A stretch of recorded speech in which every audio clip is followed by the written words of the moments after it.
आगम शास्त्रों के अंदर जिस तरह से काल तत्व के बारे में, काल के बारे में जो विचारणा की गई है, तो एक पक्ष काल को द्रव्य के रूप में कह रहा है, एक पक्ष काल को अस्थि कायात्मक द्रव्य नहीं मानता। आखिर काल का मुख्य आधार किस पर है? गति पर है। क्यों गति पर है? क्योंकि गति होगी तो ही आप माप सकोगे, गणना हो सकेगी, नहीं तो नहीं होगी। तो ये व्यवस्था कैसे बैठाई जाए, इसके ऊपर विशेष विचारणा करनी है।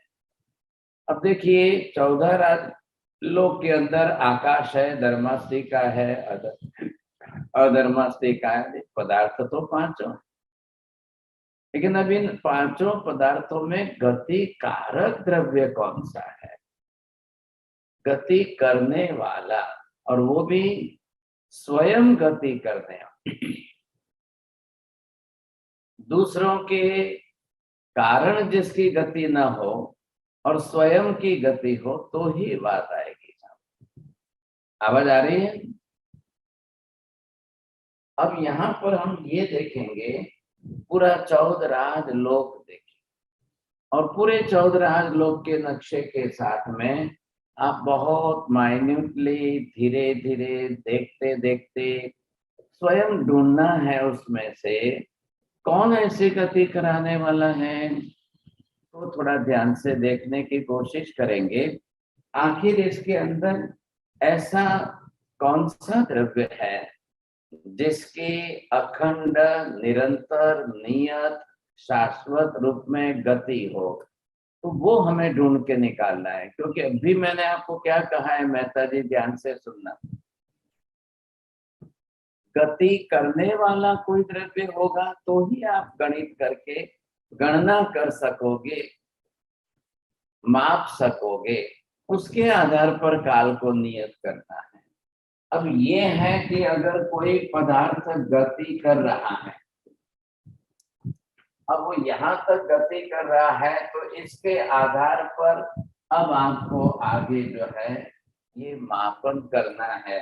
तो ये गति जैसे चल रही है, अब जिस तरह से ये गति करके आगे बढ़ रहा है, तो यहाँ पर आपको ये देखना है कि अब इसको हम कैसे मापें। ये मापन व्यवस्था जिसको हम कहते हैं यहाँ पर,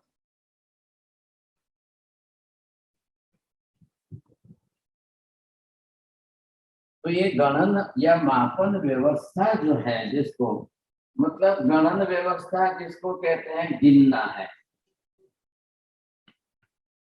और इसके साथ में ये माप करना है। तो आप मापना, ये मापन जो है किसके आधार पर होगा? थोड़ा सा माप करेंगे तो गिन पाएंगे। मापना है, अब यहाँ से यहाँ तक, यहाँ से यहाँ तक, यहाँ से यहाँ तक, ये जो गति आप इसको मेजरमेंट करके मापेंगे।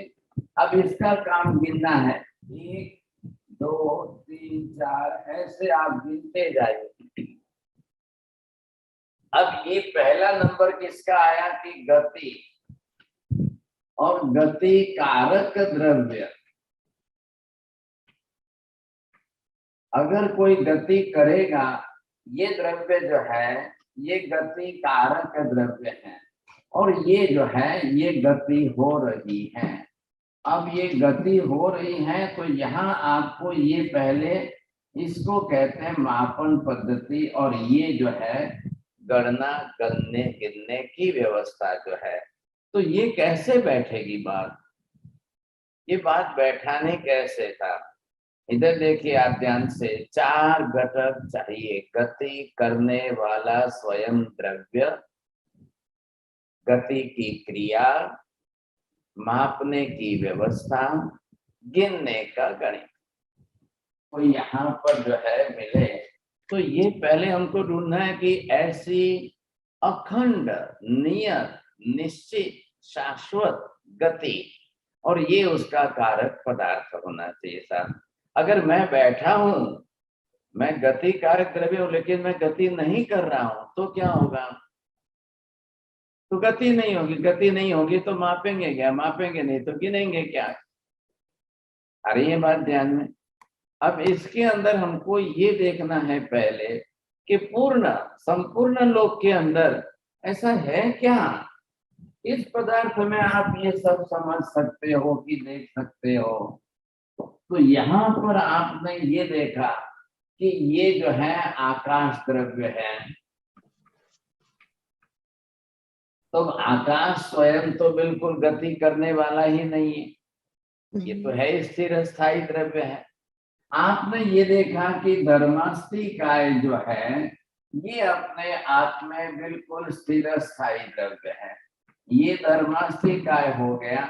ये इधर तीसरा जो है अधर्मास्थी काय हो गया।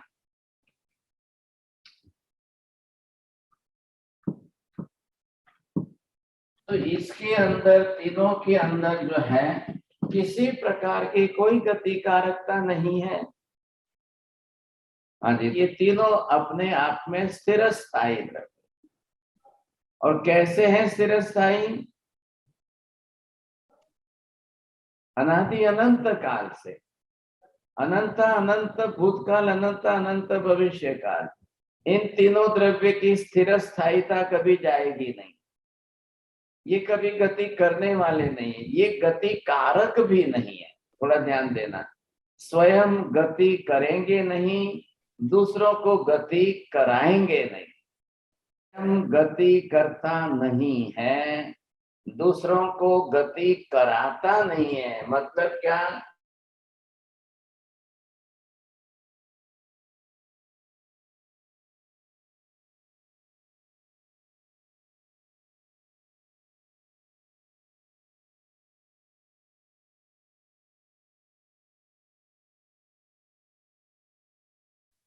हाँ जी, गति कारकता और गति कारणता, ये दो शब्द देखिए।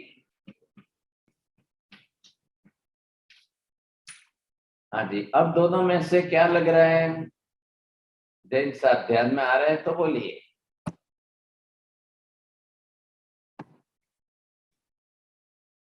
तो धर्मास्थी काय को हम कैसा कहें? धर्मास्थी काय को गति कारक कहें कि गति कारण कहें? गति की कारणता है कि गति की कारकता है? थोड़ा सा ध्यान देकर बोलना है आपको। तीसरा शब्द जो ये लिखना है यहाँ पर, तो ये पहले आपको ये देखना है। ये एक शब्द मैंने दिया है, ये दूसरा दिया है, ये तीसरा दिया है। अब तीनों का न्याय करके देख लो आप। गति कारक होना मतलब कराना, कोई गति कर रहा है उसको कराना है, तो कारण कारकता इसमें आए, ये कर्ता बन जाएगा। तो वो नहीं है इसके अंदर, ऐसी व्यवस्था नहीं बैठ रही है। गति कारणता, किसी की गति में कारणीभूत होना और किसी की गति में सहायक बनना। तो इसमें सही एप्रोप्रिएट शब्द कौन सा बैठ रहा है? सहायकता वाला। ख्याल है? अगर ये कारणीभूत है तो कारणीभूत होते हुए भी अगर सामने वाला कोई गति ना करे तो ये क्या करेगा? इसलिए यहाँ पर क्या बोलना है? गति करने वाला कोई दूसरा पदार्थ है। ख्याल है आपको? यहाँ पर ये शब्द आपको लिखना है, ये है गति कर्ता। गति करता, गति करने वाला कोई दूसरा ही है। तो इसका क्या काम है? ऐसे मीडिया एक माध्यम द्रव्य है कि जो गति करने वाला, कर्ता अगर गति कर रहा है तो उसमें हेल्पर ये, उसके बिना नहीं होगी साहब। अभी मैं थोड़ा सा एक छोटा सा एग्जांपल देकर के बात करता हूं, आप ध्यान से समझ करके बोलना था। अब आंखें देखती जरूर है, वो भी गलत वाक्य है। आंखों से देखते हैं तो देखने वाला तो कोई दूसरा ही है अंदर। लेकिन आंख देखती है परंतु प्रकाश नहीं होगा तो आंख कैसे देखेगी? अंधेरे में, अंधकार में अगर हम आंख खुली भी रखें, पदार्थ सामने है, आंख हमारी है, अंदर देखने वाला चेतन आत्मा है, लेकिन अंधकार में क्या करेगा? तो आंखों से देखने के लिए भी ऑब्जेक्ट भी सामने है, होते हुए भी बीच का माध्यम द्रव्य जो प्रकाश है, अगर वो नहीं होगा तो होते हुए भी नहीं देख पाएगा। आ रही है बात समझ में आपको? सातवीं नरक में, छठी नरक में सभी पंचेंद्रिय जीव है, नारकी सभी पंचेंद्रिय प्राणी है, लेकिन क्या देखेंगे, कैसे देखेंगे? सातवीं नरक में महातम प्रभा, इतना भारी अंधकार है। छठी नरक में तम प्रभा, इतना भारी अंधकार है कि पूरी जिंदगी आंख होते हुए कुछ भी नहीं देख पाते। और जीवन कितना लंबा है वहां पर? छठी नरक में 22 सागरोपम का, सातवीं नरक में 33 सागरोपम का। इतने लंबे काल तक रहना है। पंचेंद्रिय नारकी जीव है, आंखें सबके पास है, लेकिन अपनी अंगुली का नाखून भी नहीं देख सकते। पूरे 33 सागरोपम के इतने लंबे काल तक अपनी आंखों, अपनी अंगुली का नाखून भी नहीं देख सकते हैं, जबकि आंखें खुली है, सबकी आंखें हैं, सबकी आंखें खुली है। अब क्या काम आएगा, क्या फायदा होगा, ये समझिए आप। तो कहने का मतलब ये, मैंने एग्जाम्पल दिया, आंख हमारे पास है, पंचेंद्रिय जीवों के पास, चौरेंद्रिय जीवों के पास देखने की शक्ति हमारे पास, सिर्फ एक बीच का माध्यम द्रव्य जो है वो न होने के कारण कर्ता अपनी शक्ति होते हुए भी कुछ नहीं कर पाता है। सेम लाइक दैट, ठीक उसी तरह से 14 राजलोक के अंदर धर्मास्ति का द्रव्य है, वो गति में सहायक द्रव्य है। अगर ये द्रव्य न हो तो गति कैसे होगी? आगे बात ध्यान में, इसलिए कहते हैं कि इसके बाहर अब ये द्रव्य नहीं है, ये बाहर द्रव्य ही नहीं है, तो अब आत्मा गति करती है, गति करने की शक्ति आत्मा में अनंत है, लेकिन अब सहायक द्रव्य नहीं है तो कैसे करें? जब सहायक साधनीभूत द्रव्य नहीं है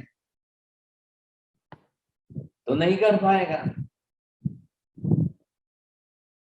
इसलिए यहां पर जब आत्मा यहां से गति करके उसको जाना है, यहां से गति करके उसको जाना है, 7 राजलोक का अंतर है ये। अब 7 राजलोक दूर गति करने में आत्मा की गति कितनी है, कितनी गति है, कितनी तीव्रता है? एक समय में, यहां से एक समय में सीधे 7 राजलोक तक पहुंचना है, तो कितनी गति हुई उसकी? बस ये अंतिम कक्षा की गति, तीव्रता आ गई, इससे ज्यादा संभव नहीं है। अब आप सोचिए, इतनी गति करने वाली किस तरह से जाकर टकराएगी वहां पर? और आगे धर्मास्ति का द्रव्य नहीं है, इसलिए उसको वहीं रहना है, उधर ही रहेगा काम। अब इसको मापना कैसे, थोड़ा ध्यान दीजिए। यहाँ इसको मापेंगे कैसे हम, गणित कैसे करना, गणना कैसे करनी था?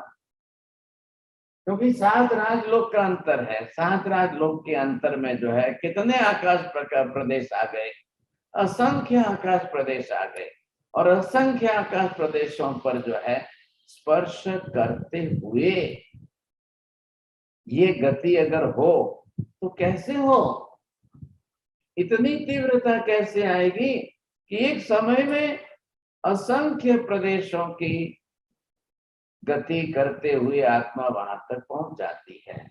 तो ऐसी गति अगर हम ढूंढने लगे तो ये गति कहां से लाएंगे, इतनी गति हम कहां से लाए? और ऐसी कोई नियत गति किसी की है? ऐसी कोई निश्चित, नियत, अखंड, त्रैकालिक, नित्य, शाश्वत गति, ऐसा कौन सा द्रव्य है साहब? अब ये शब्द मैंने बोले हैं, अगर आपने ध्यान से हमको कि ये गति, क्योंकि गति होनी चाहिए। नंबर एक, गति कारक द्रव्य, गति करता द्रव्य, एक पहली बात ये होनी चाहिए। नंबर दो, गति बरोबर निरंतर होनी चाहिए। ये पांचों विशेषण मैंने दिए, वो सेकंड में इसके साथ लगाइए। और फिर ये गति हो तो उसके साथ में अब मापन पद्धति होनी चाहिए। अब ये मापन पद्धति नियत कौन सी है? और फिर जो है इसके साथ में आपको गणन पद्धति,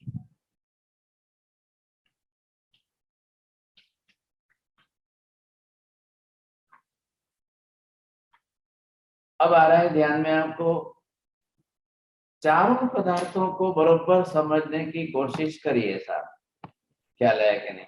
अब इन चारों को जब आप समझेंगे, ऐसा गति करता द्रव्य, अभी हमने देखा कि आत्मा गति करती है साहब, और फिर उस मापना है गति कैसी है।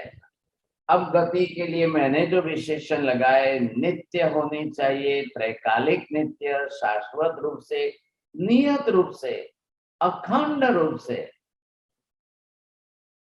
एक भी अगर शब्द कम कर देंगे तो नहीं चलेगा।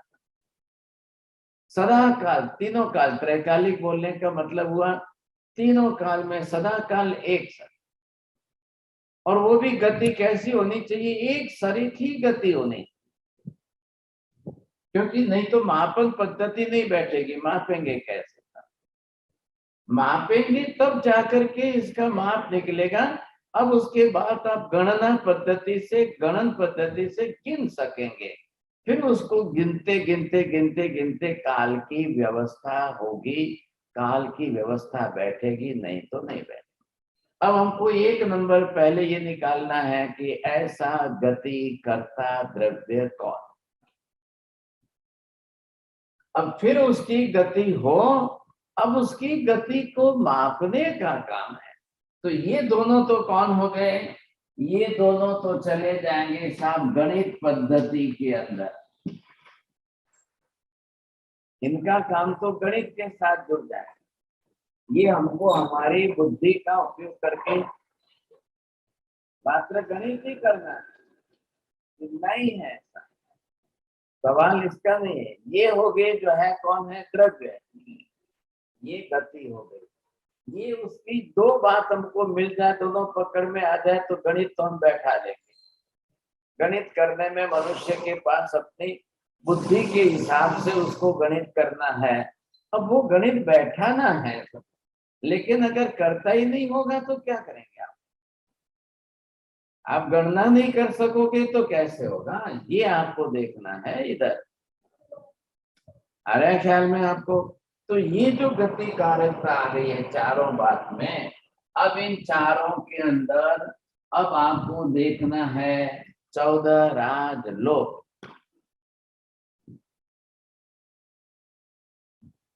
14 राजलोक का पूरा नक्शा सबके सामने है और सबको ख्याल में है, फिर भी यहाँ पर दिखा रहे हैं आपको शेयर करके स्क्रीन पर।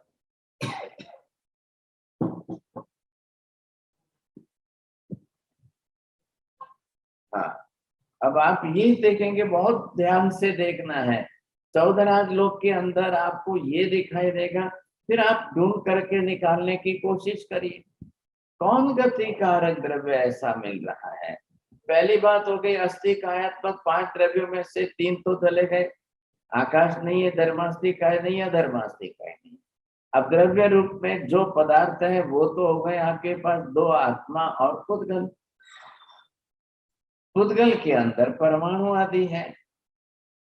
अब इन दोनों की गति में से हम कहाँ कौन गति कर सकता है? पूरे लोक में देखना है, संपूर्ण लोक के अंदर। क्योंकि सबकी व्यवस्था कैसी है ये ध्यान में आना चाहिए।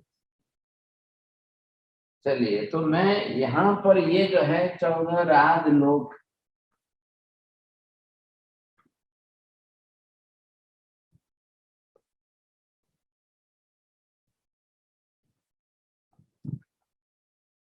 अब यहाँ पर आप देखेंगे कि ये जो है सिद्ध शिला है और यहाँ पर सिद्ध परमात्मा है।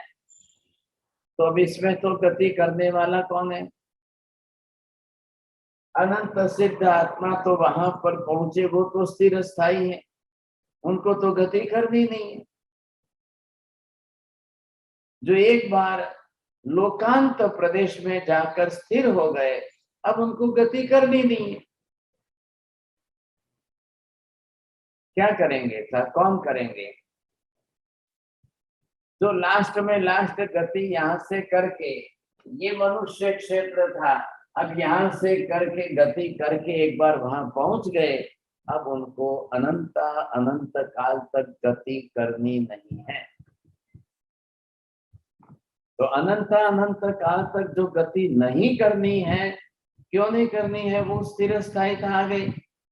अनंत अनंत भूतकाल में यह आत्मा कभी भी एक क्षेत्र में स्थिर नहीं हुई थी, वो हमेशा गति करती थी। लेकिन अब क्या होगा? मोक्ष होने के बाद आत्मा लोकांत में स्थिर स्थायी हो गई। अब वहां कोई गति नहीं है। अब वहां पर गति नहीं है तो स्थिरता आ गई है ना। तो ये जो स्थिरता आ गई है वो स्थिर स्थायी अवस्था हो गई।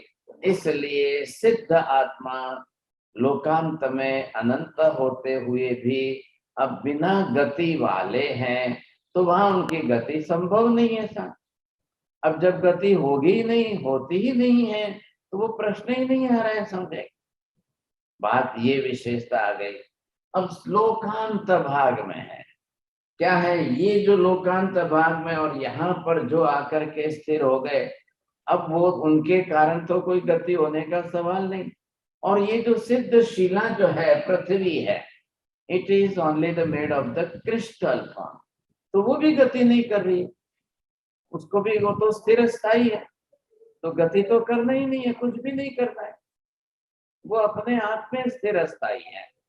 अब ये जो स्वरूप है पूरा, ये हमको ध्यान में आना चाहिए, साहब कहते हैं। क्योंकि सिद्धांत बुद्धान में शब्द जो आपने देखे वो ये है, लो अग्ग मुव गयानम, लोक के अग्र भाग में जो पहुंच चुके हैं। अब ऐसे लोकांत भाग के अंदर की बात है, तो वहां तो प्रश्न ही नहीं आ रहा है, समझे कि नहीं? अब कौन गति करने वाला है? कोई भी नहीं है। चलिए अब इसके नीचे, थोड़ा सा नीचे उतर के आपके स्क्रीन पर आप देखिए, 5 अनुत्तर विमान दिखाई दे रहे हैं। चारों दिशा में 4 और केंद्र में 1। विजय, वैजयत, जयंत, अपराजित, ये जो है ऐसे 5 अनुत्तर क्षेत्र है। वहां देवता लोग रहते हैं, उनके देव विमान है, वो स्थिर स्थायी है, किसी को गति नहीं करनी है। पहले ये ध्यान में ले लीजिए। जिस तरह से ये जो 5 देवलोक है, 5 अनुत्तर, अनुत्तर का मतलब शब्द ये दिया है कि इनके उत्तर में अब दूसरे कोई है ही नहीं देवता, इनके और आगे, इनके उत्तर में अब कोई नहीं है, ये सिर्फ 5 देवलोक है। अब वहां पर देवता बहुत है, 33 सागरों को उनके आयुष्य वाले हैं, उनको कोई गति, वो अपने आप में स्थिर है, वो वहां से नीचे उतर के भी नहीं आते हैं। 5 अनुत्तर के देवलोक के देवता कोई सिमंदर स्वामी की देशना सुनने भी उनको नहीं आता। बहुत उच्च ज्ञान है, बहुत ऊंची कक्षा में है, और निरंतर नित्य अपने ध्यान ज्ञान साधना के अंदर तल्लीन रहते हैं, उनको वो प्रश्न नहीं है।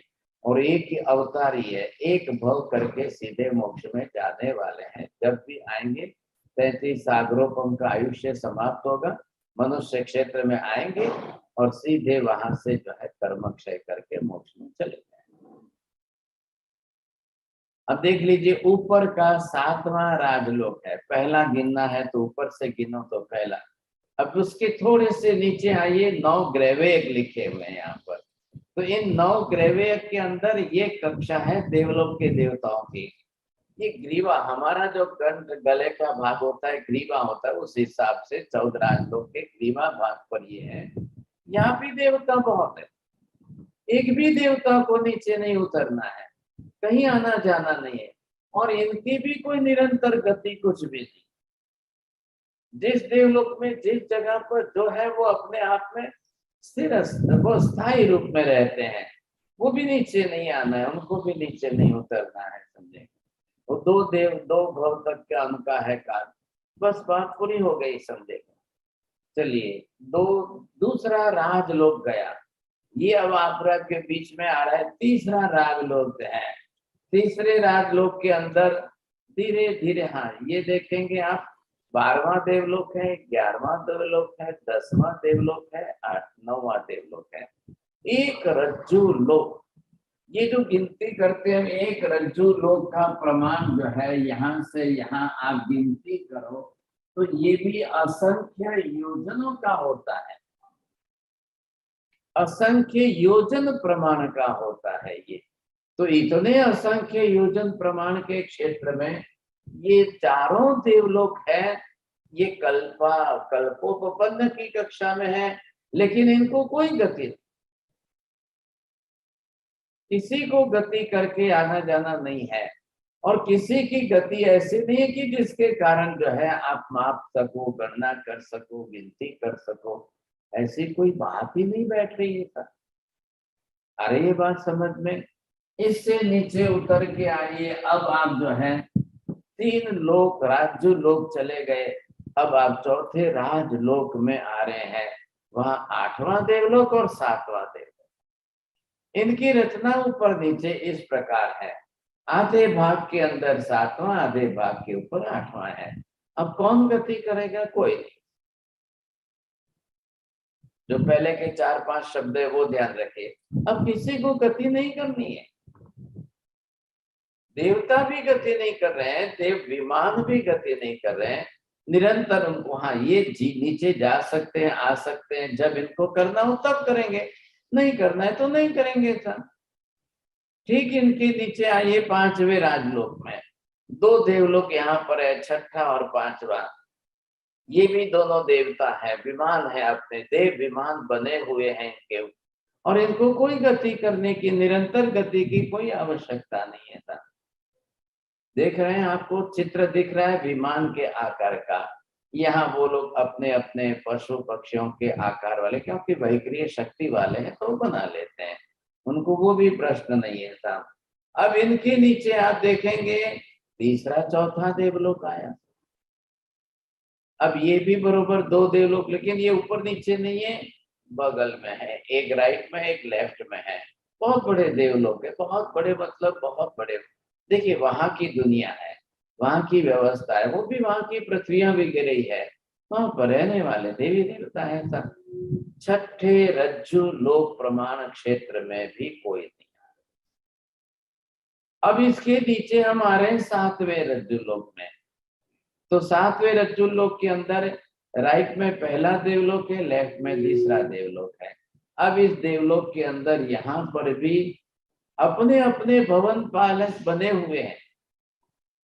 32 लाख देश आ रहे हैं पहले देवलोक में, 28 लाख देश आ रहे हैं दूसरे देवलोक में।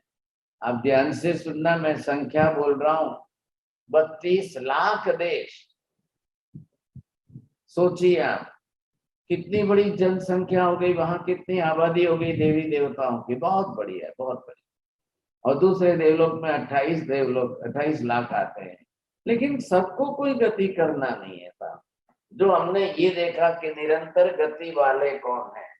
अब चलिए यहाँ से हम नीचे उतरते हैं। तो यहाँ से आपने ये देख लिया, ये सेंट्रल लेवल है, तो 7 राजलोक की व्यवस्था ऊपर की हो गई, कोई गति करने वाला नहीं, अखंड धारा में नियत नित्य गति वाले कोई नहीं।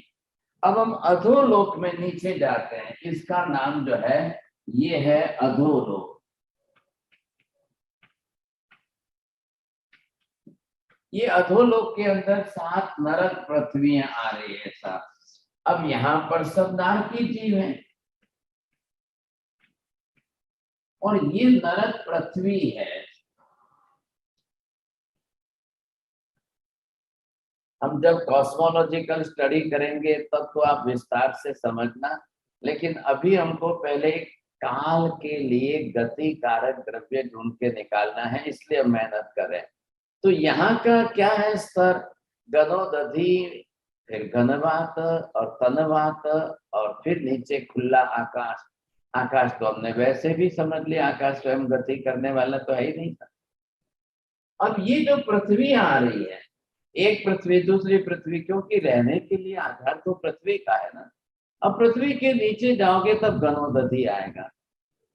उदधि समुद्र है, पहले मतलब जमा हुआ बर्फ जैसा, फिर घनवात आएगा, घन सॉलिड फॉर्म में जमा हुआ वायु है। फिर उसके नीचे तनवात है, वो पतला वायु जो घूमने वाला है। अब ऐसे ही सातों पृथ्वियों के क्षेत्र हैं, एक के नीचे एक, एक के नीचे एक, एक के नीचे एक। ये पूरी जो है जगत की व्यवस्था जो आप समझ रहे हो, पूरे लोक की सारी व्यवस्था जो है। अब इसके क्षेत्र के अंदर भी एक रज्जु लोक, दूसरा रज्जु लोक, तीसरा रज्जु लोक, चौथा रज्जु लोक, पांचवा, छठा, सातवां, ये सातों रज्जु लोक है। असंख्य योजन की एक एक है। ये गणित यहाँ पर भी ऊर्ध्वलोक में जो है और अधोलोक में जो है बिल्कुल एक तरीका है, एक प्रमाण है, सम प्रमाण। अब ढूंढ के निकालिए। अब ध्यान देना है क्या वहां पर कोई ऐसा गति कारक द्रव्य है अखंड निरंतर त्रिकाल नित्य शाश्वत रूप में नियत नियति प्रमाण में गति करने वाले? आपको अधोलोक में कोई नहीं मिल रहे। आप नीचे सातों नरक तक देखते जाइए, देखते जाइए, और बड़े ध्यान से देखिए आप, और खुद अपने को देख करके ढूंढ के निकालना है। यहाँ पर आपको अभी पहली और दूसरी नरक ही दिख रही है। अब इसके नीचे तीसरी नरक, चौथी नरक, पांचवी नरक, छठी नरक, एक भी पदार्थ यहाँ का कोई निरंतर अखंड धारा में गति करने वाला कुछ भी नहीं। कितनी बड़ी विशेषता है देखिए। तो ये हो गया 14 राज लोक। अब इसके अंदर हम किसको देखें साहब? तो दो बात जो हमारे ध्यान में आई थी, वो एक आत्म द्रव्य, और दूसरा जो इधर आप देखेंगे वो कौन है? पुद्गल द्रव्य। अब ये तो हो गई सब। आधारभूत द्रव्य कौन से हैं? आकाश, धर्मास्तिका, अधर्मास्तिका। कर्ताभूत द्रव्य कौन है? यहाँ पर आपको ये देखना है कि कर्ताभूत द्रव्य, ये आपको समझना है। अब कर्ता रूप जो है वो ऐसे द्रव्य कौन से हैं? तो ये यहाँ पर जो गति करते हैं, करने वाले हैं, वो एक तो चेतन आत्मा है और एक जो है दूसरा पुद्गल द्रव्य है। अब इस पुद्गल द्रव्य के अंदर जो है ये आ गया परमाणु द्रव्य। हाँ साहब, अब आत्मा जो है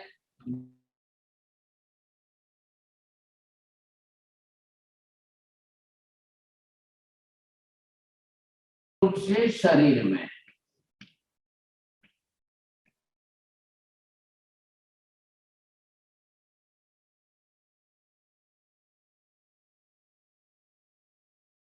के पुद्गल परमाणुओं को लेकर शरीर बना है। तो शरीर में क्या है? शरीर में जड़त्व है।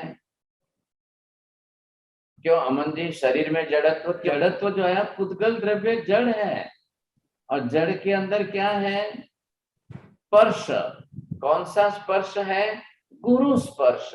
गुरु स्पर्श के कारण वजन आया, जिसको आप मास एंड वेलोसिटी जो के अंदर आया। तो अब इसकी गति निरंतर अखंड धारा में कैसे बने?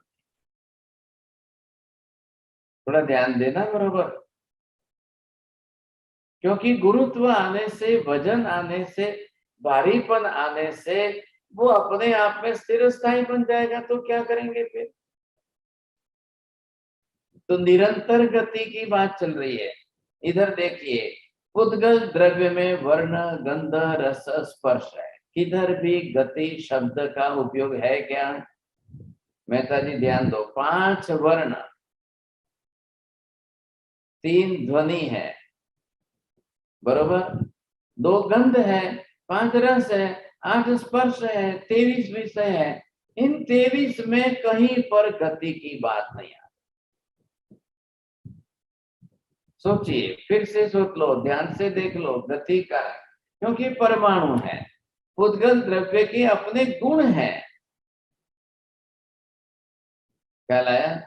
उद्गल के गुण, जो लक्षण पहचानने के लिए वर्ण गंध रस स्पर्श।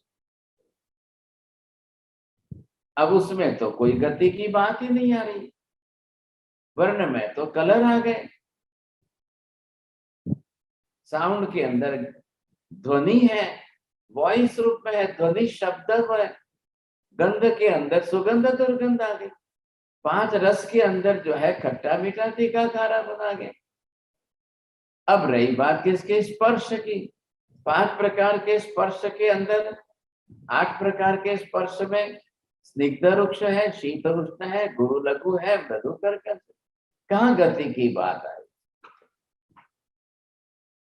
लेकिन ऐसे परमाणुओं में अपनी गति खुद की है, या तो वो गति करना हो तो करें, नहीं करना हो तो जब स्कंद के रूप में परमाणुओं का समूह बनकर के पिंड बन जाएगा, तब उसकी गुरुता, भार बढ़ जाएगा, तब वो गति भी नहीं कर पाए। स्थूलता आ गई, भार आ गया, वजन आ गया, और जीवात्मा तो संसार में बिना शरीर की तो है ही नहीं। ये हमने पहले भी तो पढ़ लिया है, समझ लिया है ना। संसार में एक भी जीव बिना शरीर का कोई होता ही नहीं है।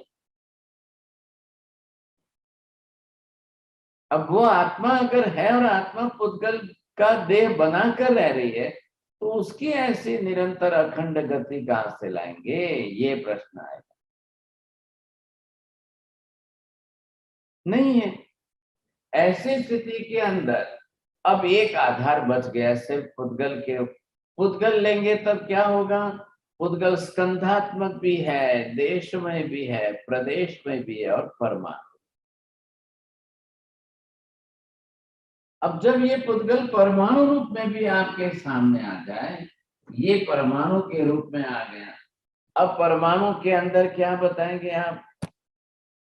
ये हम देखेंगे कि ये पुद्गल जो है ये परमाणु के रूप में, तो अब इसके अंदर वर्ण आया, अब ये गंध आया, ये रस है, और ये स्पर्श। ध्वनि को क्यों नहीं लिया है? ध्वनि को इसका गुण नहीं है, पुद्गल का गुण नहीं है ध्वनि। पुद्गल का गुण नहीं है, लेकिन ध्वनि स्वयं पुद्गल है। आ रहा है ख्याल में? ये ध्यान रखना पहले आप, इसका थोड़ा अभ्यास करना। ख्याल है कि नहीं? ध्वनि जो है, मैंने कहा क्या पुद्गल का गुण नहीं है। जब गुण की बात आए तो ये 4 फिक्स हो गए था। अब इधर से इधर मत बदलिए आप इसको, फिर हम वापिस पुद्गल द्रव्य समझना पड़ेगा। क्या लाया? तो इसके अंदर हमको ये देखना है कि वर्ण गंध रस स्पर्श, ये जो है पुद्गल के गुण है। These are the properties of the matter. पुद्गल द्रव्य के रूप में क्या क्या है, पुद्गल का द्रव्य किस किस रूप में है, वो हम देखेंगे, और ये पुद्गल के लक्षण किस रूप में है।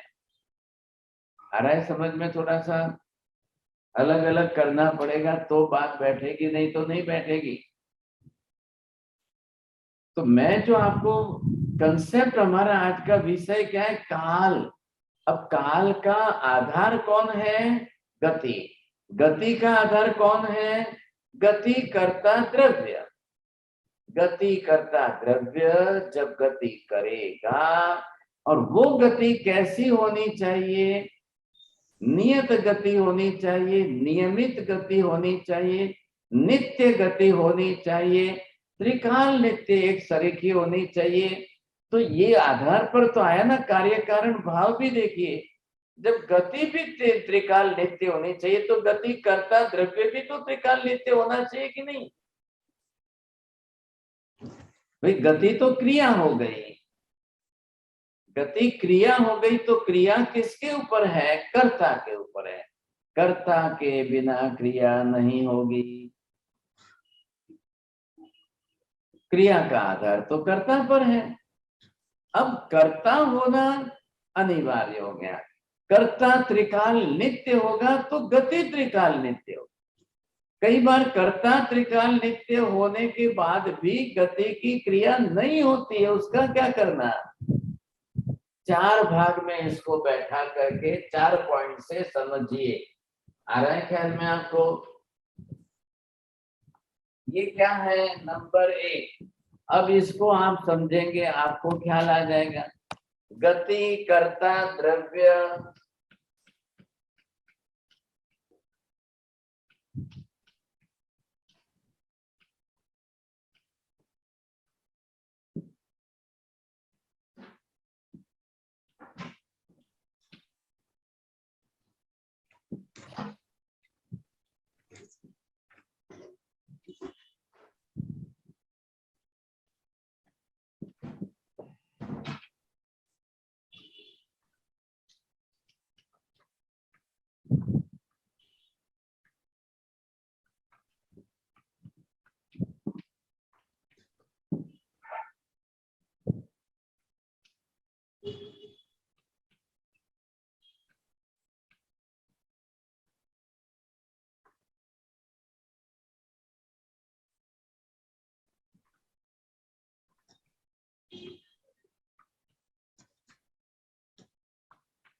है, देखिए आप ध्यान में।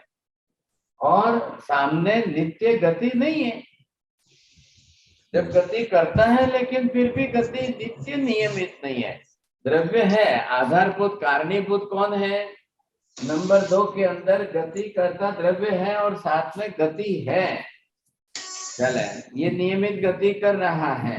नंबर 3 के अंदर गति करता द्रव्य ही नहीं है, फिर भी गति हो रही है साहब, वो कैसे? नंबर 4 के अंदर जो है द्रव्य भी नहीं है, गति करता गति भी नहीं है था। तो ये तो सर्वथा चला गया, ये सर्वथा चला गया, ये सर्वथा चला गया। अब एक ही बचा है साहब। क्या समझ में आ रहा है आपको? गति करता द्रव्य स्वयं है और नित्य गति बरोबर हो रही है। अब ये भी होना चाहिए त्रिकाल नित्य, गति भी होनी चाहिए त्रिकाल नित्य। मैंने अभी आपको बताया कि गति तो क्रिया है। किसकी क्रिया है? बिना कर्ता के क्रिया कैसे होगी? तो गति करने वाला कर्ता भी तो कोई अनिवार्य होना चाहिए, नहीं होगा तो क्रिया कैसे होगी? और गति की क्रिया नहीं होगी तो मापन पद्धति नहीं बैठेगी, मापन पद्धति नहीं बैठेगी तो गणना क्या, गणित ही नहीं बैठेगा था। तो आप गिन ही नहीं सकोगे। 1 दिन, 2 दिन, 3 दिन, 4 दिन, 5 दिन, 10 दिन, कैसे गिनती करोगे? 365 दिन कैसे गिनती करोगे? 1 वर्ष कैसे होगा? ये तो हमने गणित करके संज्ञा बनाई है, आगे की संज्ञा बनाई है गणित करके। लेकिन गति होगी तो आप गणना करोगे, मापोगे तब जाकर गणना होगी, नहीं तो गणित ही नहीं बैठेगा। 365 दिन का 1 साल कैसे बोलना, 30 दिन का महीना कैसे बोलना? अब 30 दिन का बोलना कि 31 दिन का बोलना कि 28 दिन का बोलना, ये सब ने अपनी अपनी व्यवस्था बैठाई है। गणना करने के बाद कैलकुलेशन जब आपके पास आ जाता है, मापन करने की पद्धति से गणित जब बैठ जाएगा, तब आप आगे कम ज्यादा कर सकते हो। पहले गति तो नियत होनी चाहिए, नियमित गति होनी चाहिए था। अब मैं नेक्स्ट क्लास के अंदर नियति क्या है, नियत क्या है, निश्चित क्या है, निश्चित, नियत, नियति क्या है, ये थोड़ा समझना तो पड़ेगा, नहीं तो काल द्रव्य ऐसे ही समझ में नहीं आएगा।